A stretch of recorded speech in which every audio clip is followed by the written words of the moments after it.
Hello beautiful people and welcome back to MDG Media. We are here for the 2025 Reykjavik Open final round front 9 lead card coverage MPO division. My name is Elias Luukkonen and I am joined here in the booth by absolutely nobody. I'm doing solo commentary for this final round. Was great to have Blair for the first 2 rounds. But he's partying hard right now, as you're supposed to do after a rough tournament, or at least a long tournament, a challenging tournament. Myself, I'm a little bit sick right now, so sorry if my voice sounds more rough than normal. I'm also leading the tournament after 2 rounds, a very favorable position to be in. Throwing hasn't felt amazing, but putting has been very good. Problem is, I have a scary player right behind me, Roland Koūr, one of the most talented, accurate backhand throwers in Europe right now, also a solid putter, and his countrymate Mathias, Villota. Just such an athlete, he's super talented with the disc, also plays semi-professional / professional football on the side. Definitely a sporty guy. And fourth on the card, Morten Brenna. Some know him as Brenna Explosion. Hard to say where that name originally comes from, but he does tend to explode on the course both in good and in bad. Has the potential to shoot insanely hot, or sometimes not so hot. As we're starting off on hole number 1, which on the drone flight looks exactly like the hole number 1 in rounds 1 and 2, but we have finally the signature Icelandic wind here. Hard headwind, slightly left to right. This hole is playing so far and you have to throw your most overstable disc. Elias Luukkonen.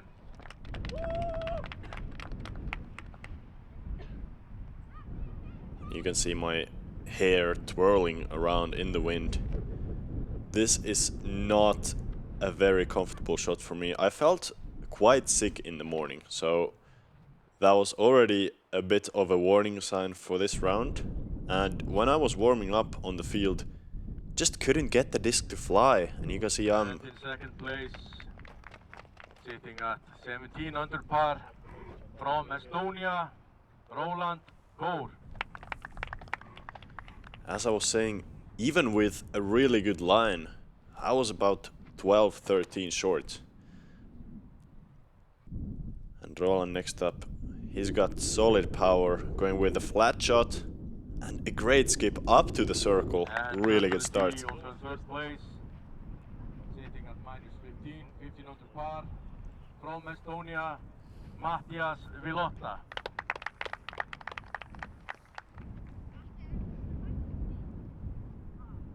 And I don't know about you guys, but I can hear the strong wind in our mics. Mathias' shirt just flapping around, going with his most overstable driver.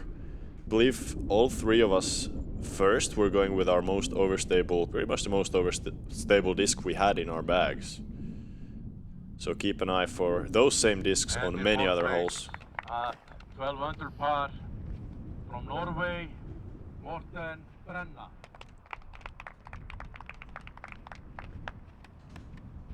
Morten coming off of the hot round in round number 2.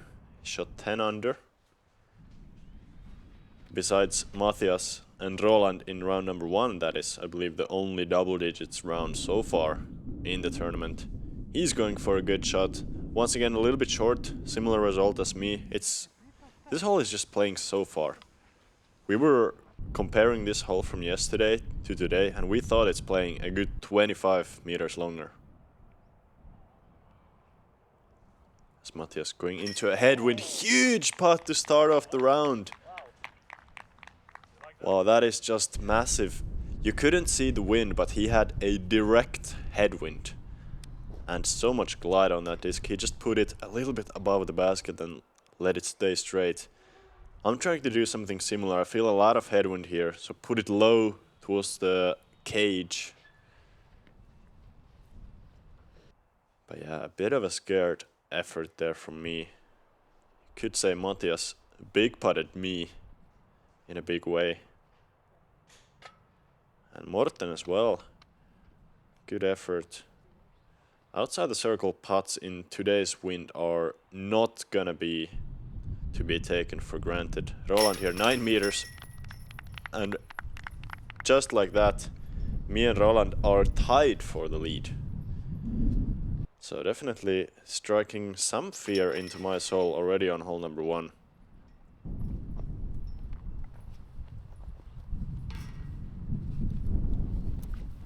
And honestly, I'm not too sad to take a par on this hole number 1. In today's wind, I feel like I would have to throw the best shot of my life to get well inside the circle on that hole. So par is quite okay, even though I lose a stroke. Going to hole number 2, the play has been over the top so far, and I think it still should be, as on this one we're going to a different direction on hole number 1, and we actually have a straight tailwind. So the over the top play is still very doable. You can go for the straight shot, and the straight shot is also quite easy in this wind, as you just have to throw your disc towards the right direction and the wind is gonna take care of the rest. Roland, he has been going low, and very much the case here as well. Really nice shape on the disc, but just misses the gap a little bit to the left. To me, that's the biggest problem of going with a low shot, is that the gap is very easy to miss. And if you miss the gap, you can always get lucky and bounce somewhere inside the circle or inside of circle 2. But if you go over the top, like I'm going to in just a second, really the worst case scenario is inside of circle 2. So just trying to get this high above the trees. But you can see I put some unintentional anhyzer on it. So what that means is I'm gonna end up on the right side of the basket, actually in a pretty tough spot. So I'm the furthest out so far from both Roland and Mathias, who went for the low shot. Didn't exactly hit it, but both of them are putting for the birdie. And Morten just on the edge of the circle. Very good result.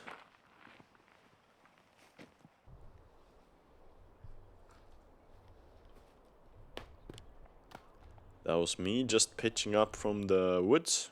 Didn't have a great lie. Roland also just putting it under the basket.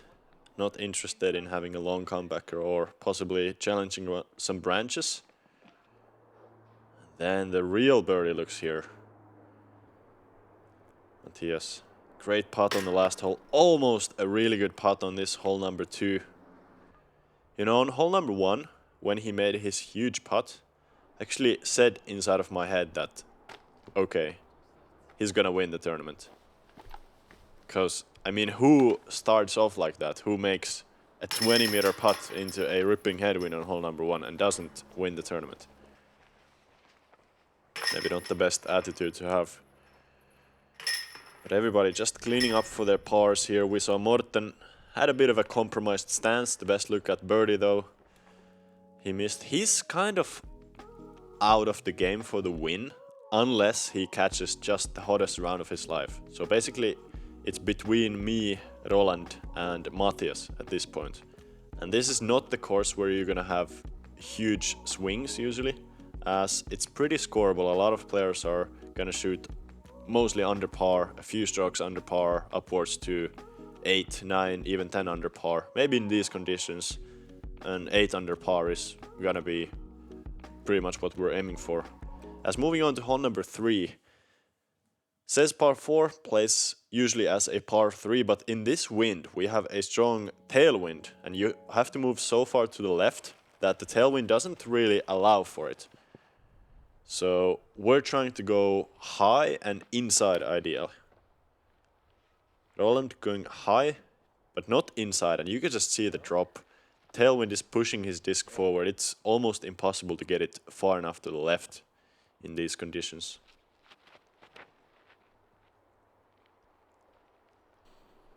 And similar thing for Mathias there.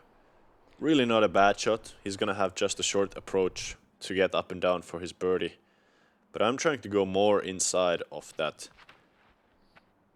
And feels pretty similar to Mathias, but I actually get a lift instead of a drop. Maybe the wind switched somehow. And You can see I'm just outside the circle.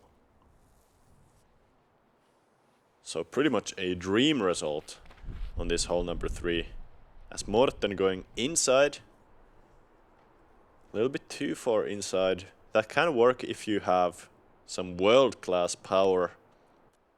And while everybody on the card has solid power, we don't have the world-class distance throwers, which is really not what you need on this course. A lot of the holes are very short. And exactly shots like that is closer to what you need. Those short control shots. Morten doing the same. On this hole you really have to get up and down for the birdie. If you don't, there is something seriously wrong with your game. And saying that is a person who got a par 4 in round number 1. But now for eagle. This would be a huge putt, and there you go. Getting the stroke back that I lost on hole number 1. I'm gonna be back at the leading position. So that's a great place to be. You can see I'm not looking too thrilled about that putt. I was very much thrilled inside. But as I'm feeling sore on the throat, kind of dizzy in the head with the sickness that we have going around in our MDG Media house. You know, I'm trying to save some energy for the later parts of the round. Everybody else getting up and down for the birdie. Morten had a solid putt off the band. And Roland just a little cleanup here. And that's how you play hole number 3 in some windy conditions.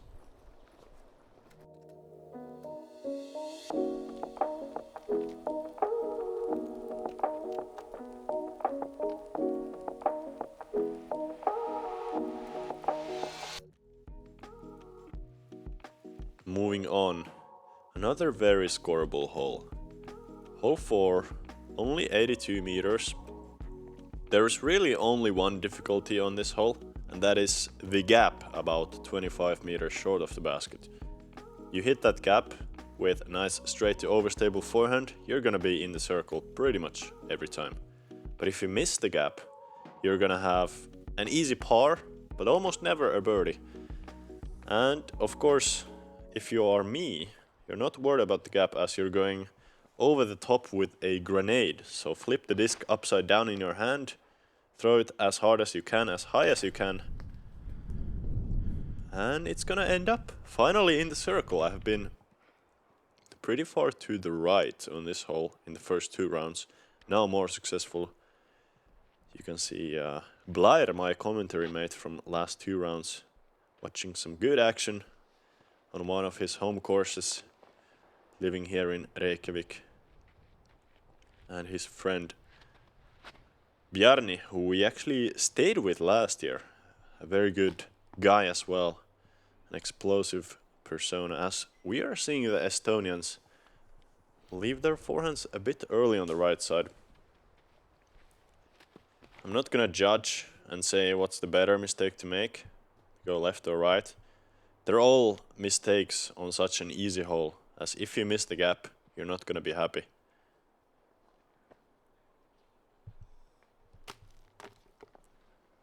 Roland, this looked so good out of the hand. I thought he nailed it from 25 meters out. Not gonna be the case.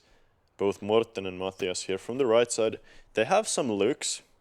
And this is definitely one of the easier putting greens on the course, as there's virtually no wind and basically no trees near the basket. And as everybody else has failed to make a birdie, I have a chance to take a 2-stroke lead. And just like that, the nerves that were brought on hole number 1 by the Estonians making some good putts for birdie, they're pretty much gone, and I feel like I have regained some control of the situation.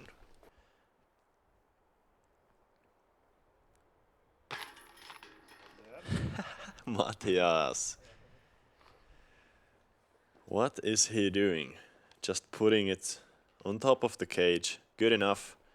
He had a good laugh about that, knowing that he got away with one there. Roland. Very different putting style.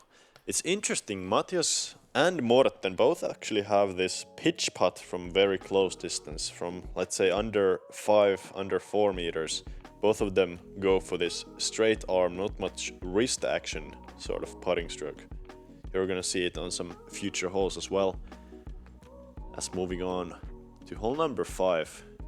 Personally, I think one of the hardest shots to hit on this course. It's very short, but you have to have such a specific forehand shape here.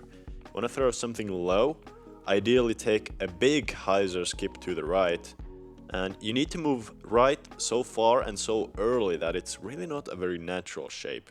So how I'm trying to challenge that is go with the hard thrown release, but a lot of hyzer. And I actually thought that was going to be perfect, but just on the inside corner. Gonna be an easy approach for par, but par is not gonna cut it. As Roland throwing once again, just like the last round, the perfect shot here. That is exactly what you want. Land the disc early with a lot of hyzer, skip it out to the right. Same thing from Mathias. Showing off why Estonia is known for their strong forehands.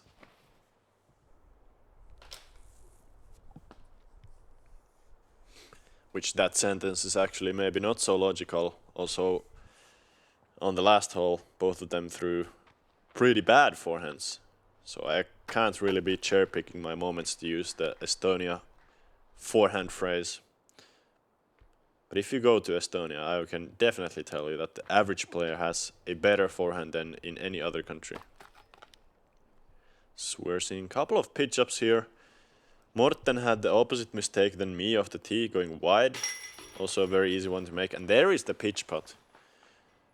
I actually didn't ask him about it, but I believe there has to be something about being a little bit nervous from close distance. I don't see any other reason for him doing that. Or maybe he's scared of the speed out. He has a very strong spin putt normally. So maybe taking out the chance of a speed out as the Estonians tap in birdies. Roland also getting back to within one stroke of me. And we're moving on to hole number 6. 77 meters. It's really a daunting tunnel. There's nothing else to do here than to just hit the gap with a straight disc, whether it's a forehand or a backhand. Want to be going pretty much dead straight with the slightest turn to the right. A lot of people are going for a slight hyzer forehand. A slight turnover backhand is also okay. And I'm going grenade here personally, as there is a good gap through the branches. And the hole is a perfect distance for my grenade, it feels. But first, Roland with a forehand. He's just really good at this shot. Getting a couple of good kicks, actually. The kicks on this hole can get pretty nasty. But he's gonna be just outside the circle. Mathias flips it over. And also putting inside the circle. Very fortunate result. Now this is me going for a grenade through the trees. You can hear me being very surprised with what's going on. Because I thought I threw my grenade very well. But my grenade has ended up about 20 meters left of the basket. And I still don't quite understand the reason why.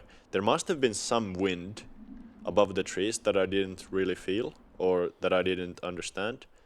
So now I'm actually off the fairway. I'm on another hole's fairway, throwing another grenade. And once again, it is moving more left than I thought. I really felt like there was a left to right wind, which would push the grenade to the right. But I was completely wrong. And the other guys taking their putts. Morten, a pretty big miss there. I had almost an unmakeable putt. So gonna be pretty frustrated with a bogey there. And Roland just putting it under the basket for par. I was really surprised to see that. And Villota misses a big opportunity. That was for birdie, and that was to be only one back of both me and Roland.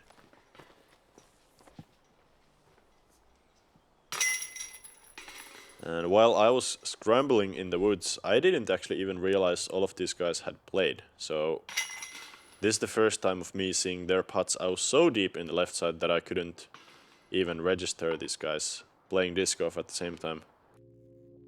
Hey guys, quick break. We just dropped our brand new 2025 MDG Media Tour clothing collection, which is now available on our online shop. You will find fresh apparel and a full lineup of discs. If you like what we do, if you want to support the project, this is the best way. See you on the website and enjoy the video.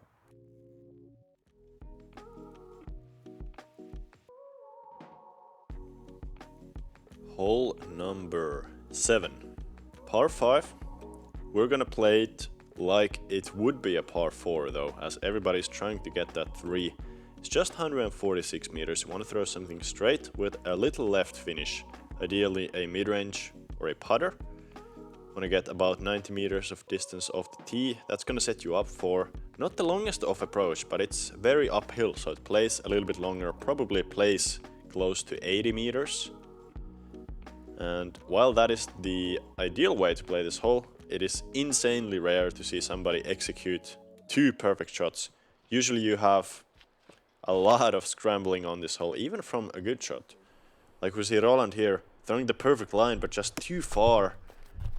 And from there, you know, it might look like he has some gaps, and he does have some gaps, but he doesn't really have a chance to get to the green. And Mathias, pretty much the worst case scenario from almost hitting the fairway. He's gonna be off to the left, and Morten with a bad early release. So now a bit of an opening for me. Everybody else has kind of missed the fairway. I'm throwing a straight to fading mid-range into actually a very favorable spot. So I'm gonna have a shot to the green if I want to go over the trees, or I can also just pitch up the fairway and hopefully take an easy birdie. As Morten gonna be in a similar spot for his 3rd. And Mathias, this is just brutal on this hole. If you get off the fairway, there's really not much of a chance to get up and down. And from here, his angle is so tight that he's gonna have to play it super inside and high to get to the basket, but just hard to get it inside enough. And he's gonna be about 25-30 meters to the right of the basket. Now I'm trying to go over the trees, just not getting it up, and that actually kicked into a bad position. A really disappointing shot. I felt like that was a chance to get some momentum back after bogey on the last hole.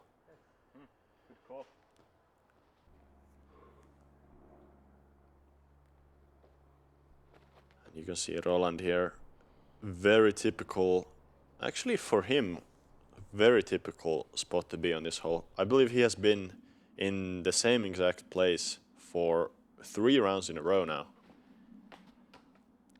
And this is just rough to watch.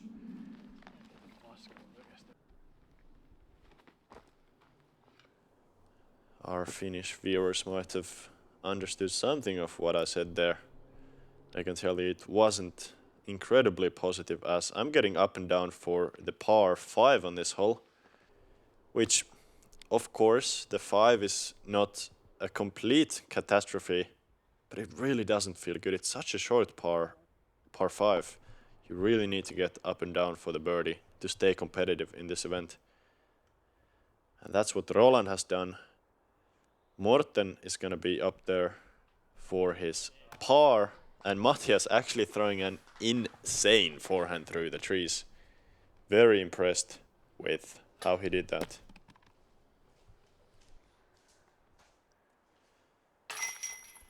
And yeah, I don't want to comment on what Morten just did there. I was shocked during the round. He was maybe 3.5 meters away. You know, just outside the edge of the bullseye. And it's, you know, sometimes I felt like when he was going for that pitch putt, that he kind of rushed it. He wasn't really taking his time. He just tried to get it over with. And that's a feature that is telling me that he might be a little bit nervous about those short putts. But we're past that already, moving on to hole number 8, now with Roland leading the tournament. It's 78 meters, plays really nicely for a hyzer forehand with your overstable approach disc, whatever nice and flat overstable 4 or 5 speed you like to throw for this kind of shot. I'm gonna be going for a backhand, which is also a good play. The fairway actually suits a backhand slightly better than the forehand, just that the forehand is a more consistent shot to get inside the circle. And not the tightest gap here. There are a couple of trees at the very end that you can hit if you get unlucky, but I'd say most of the time you're expecting to be in the circle here, as Roland beautifully throws the forehand. That is just perfect, and he's just really taking control of the card right now. No bogeys on the card, very clean. And Villota as well. Perfectly played. Now me with a little more action on that scorecard, a little more action on the shot going with the backhand, and really happy with this release. I did go a little bit long, but with how my putting has been feeling lately, I'm really not worried about a 7-meter comebacker. As looks like we're gonna have 4 drives inside the circle. Very nice, and honestly to be expected. It's not the most difficult hole. I make my putt from 7 meters. Really happy about that. Not gonna be losing strokes to people. Probably not gonna be gaining with these short putts left.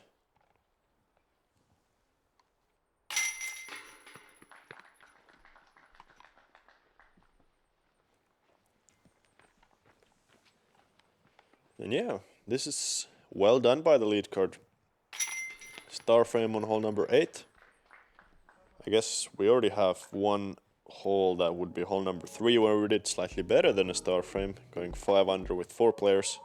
That's the first true star frame of the day. Hopefully not the last.